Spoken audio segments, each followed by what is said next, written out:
Neste vídeo iremos falar dos heterónimos, já falámos do ortónimo, já falámos do semi-heterónimo. Ele se chamava Bernardo Soares, acho. Bernardo Soares.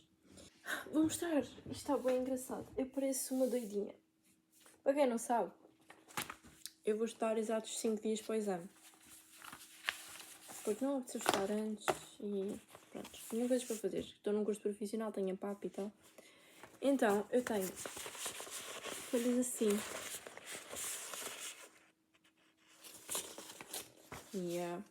Cada cor é um tema.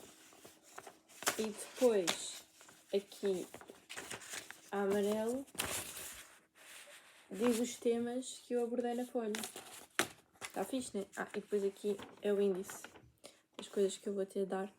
Dei o 11º em 1 dia e meio. E estou quase a acabar o 12º. Falta-me a mensagem que vou falar hoje ainda também, porque me pediram. E provavelmente o Memorial do Convento e o ano da morte de Ricardo Reis, de José Saramago. Depois resta-me 1, 2, 3, 4, 5, 6. 6 tópicos para abordar. E ainda tenho tipo 3 dias, acho eu, ou 4. Por isso dá na boa. Depois vou fazer gramática e acabou.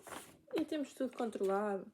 Bem, vamos começar. No vídeo do Help to Learn, eles disseram uma frase que eu achei esta é a definição perfeita de heterónimos. Então, eu sei que vocês já sabem, mas vou dizer para ficar na cabeça. Cada figura assume uma identidade através da imaginação do poeta. O poeta Fernando Pessoa vive através dos heterónimos, porque ele não gosta da própria vida. O primeiro heterónimo que vou falar é Alberto Queiro. Alberto Queiro é um homem ingênuo e puro. Ele vive à base do sentimento. Ele tem um aspecto frágil, é loiro, olhos azuis, cabeça rapada. Então imaginem comigo. Um homem de pele claríssima, loiro, olhos azuis, pálido, sem pelo algum facial. Parece tipo um albino. E os albinos são bem frágeis, na minha perspectiva. Os albinos são frágeis e tipo, quando eu vejo um gatinho branquinho e de olhos clarinhos pequenininho, eu penso, oh meu Deus, vou esmigalhar. Mas quando eu vejo um gato preto, sinto que é mais empoderado. Estou a entender a cena? Esse é Alberto Queiro. Eu não acho que Alberto combine muito com o nome. Supostamente ele nasceu em Lisboa e morreu de tuberculose. Ele nasceu em 1889 e morreu em 1915. Ele era desempregado, órfão, tinha uma vida modesta e foi o único heterónimo que conseguiu atingir a paz e a tranquilidade total. Ele abstinha completamente o pensamento. O que é o oposto de Fernando Pessoa, visto que Fernando Pessoa concordava com o fato de, quanto menos pensarmos, mais felizes somos, só que ele era incapaz de fazer tal coisa. Um dos semi-heterónimos que nós falámos no vídeo anterior, Bernardo Soares. Bernardo Soares, ele acreditava também, um semi-heterónimo é um heterónimo com fragmentos da personalidade de Fernando Pessoa, ou seja, uma mistura de ortónimo com heterónimos. Ele tinha noção de que pensar o fazia triste, mas continuava a fazê-lo e não se conseguia abster do pensamento. Tanto no vídeo anterior eu disse, para decorarem, Bernardo Soares é um overthinker. Este aqui é um total NPC. O Alberto Queiro é um NPC. Fernando Pessoa deu vida a Alberto Queiro em 1914. Alberto Queiro escreveu 3 poemas, mas só vamos falar de um. Guardador de Rebanhos. Neste poema, a natureza não tem qualquer duplo sentido. É aquilo que é aquilo que se sente e acabou. O mundo é bastante simplórico aos olhos de Alberto Queiro. Ele aceita processos naturais sem quaisquer questionamentos, assim como a morte e o nascimento. O lema dele é aprender a desaprender. Ou seja, se ele visse uma velhota a ser assaltada, ele não se questionava porquê, nem fazia nada acerca. Ele apenas dizia, aconteceu porque teve de acontecer e acabou. Um total NPC. As temáticas que Alberto Queiro aborda nos seus poemas é a natureza, como vimos anteriormente, seja o sol, o vento, chuva, etc. Ele anula completamente o vício de pensar. aprender e desaprender. Para ele, pensar é fonte de infelicidade. O sujeito poético encontra-se sempre em paz e serenidade, em harmonia com a vida. Ele acredita que ter ambições só traz desgostos. Ou seja, na minha teoria ele prefere viver assim, numa linha reta, do que assim. Porque quando ele vai lá em cima está super feliz, mas depois existem momentos tristes, certo?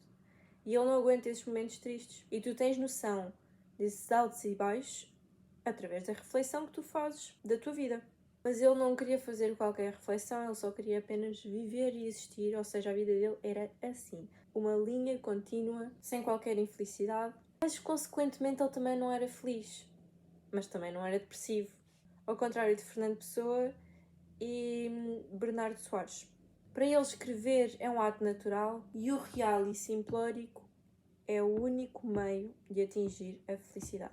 As mensagens dele são transmitidas com uma imensa objetividade, tanto que ele não utiliza muitos adjetivos. Existem dois conceitos que nós precisamos de conhecer. Um deles é o neopaganismo, que ele acredita que a partir do momento em que uma pessoa morre não existe vida após morte, não existe reencarnação, não existe nada. Tu morres e acabou. Acabou. A desculturização, o facto de ele não pensar. Estoicismo, que é a aceitação passiva de tudo. Se chovesse, chovia. Se fizesse sol, fazia sol. Ele utiliza uma linguagem simples, com um léxico objetivo, ou seja, uma linguagem objetiva, metáforas e comparações, verbos no presente, poucos adjetivos, que eu já tinha falado anteriormente, um ritmo lento para transmitir a calma e serenidade com que ele se apresentava ao mundo, e não existe qualquer rima. Bem, de seguida a Alberto Caeiro temos Álvaro de Campos. Álvaro de Campos nasceu em 1890. Ele era um homem alto, magro, cabelo arrumado, cara rapada, e muitos suspeitam que ele talvez tivesse sido judeu. Ele era um engenheiro naval. Ele visitou Londres, Escócia e viajou pelo Oriente. Álvaro de Campos era o total oposto de Alberto Caeiro, visto que Alberto Caeiro vivia, só seguia com a vida, era um total NPC. O Álvaro de Campos, ele quer experienciar a vida, quer ver o que é que a vida tem para dar. E ele era uma pessoa muito lógica e racional. Na sua poesia existem 3 fases. A fase decadentista, a fase futurista e a fase abúlica ou intimista. Nestas 3 fases, na primeira, ele está super triste, na segunda, ele está histericamente alegre e na terceira, ele volta a ficar triste, ok? Na fase decadentista, ele apresenta uma dependência pelo ópio, que era uma droga. Ele evita enfrentar a realidade. Ele procura sentido na vida. Ao longo desta fase, a escrita é apresentada de forma melancólica. Na segunda fase, a futurista, Álvaro de Campos, influenciado pelo movimento futurista, celebra a modernidade, a tecnologia e a velocidade. Existe uma ruptura do passado e uma celebração do futuro. Nesta fase ele está super entusiasmado. A estrutura dos poemas é a seguinte: poemas longos, desordenados, confusos, gritos, exclamações. Ou seja, era para transmitir para o leitor a forma excitada como Álvaro de Campos se sentia. Existiam diversas onomatopeias, interjeições, enumerações. Já na fase seguinte, a terceira fase, a abúlica ou intimista, ele passa por uma crise existencial. Ou seja, ele estava cá em baixo, foi cá para cima e agora está outra vez cá em baixo. Que vimos que Alberto Caeiro, ele queria só continuar assim o resto da vida e era feliz. Álvaro de Campos não, ele gostava de estar... Não é que ele gostasse, né? Eu acho que eu devido que ele gostasse de estar cá em baixo, mas era a vida que ele levava.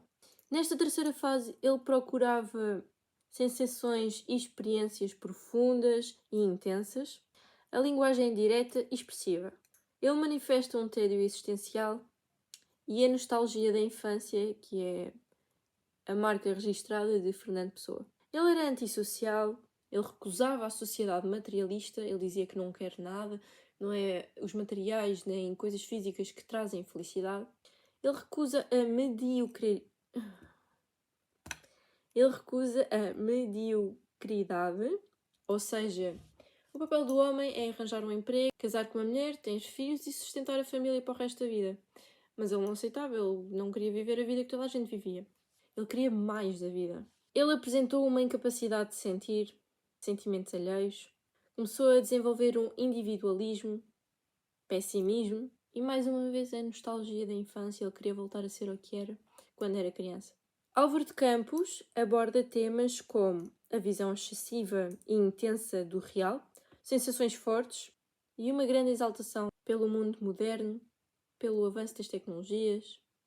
Para continuar, Ricardo Reis é definitivamente um tema muito mais leve e simples de abordar, tendo em conta que nós já conhecemos os anteriores.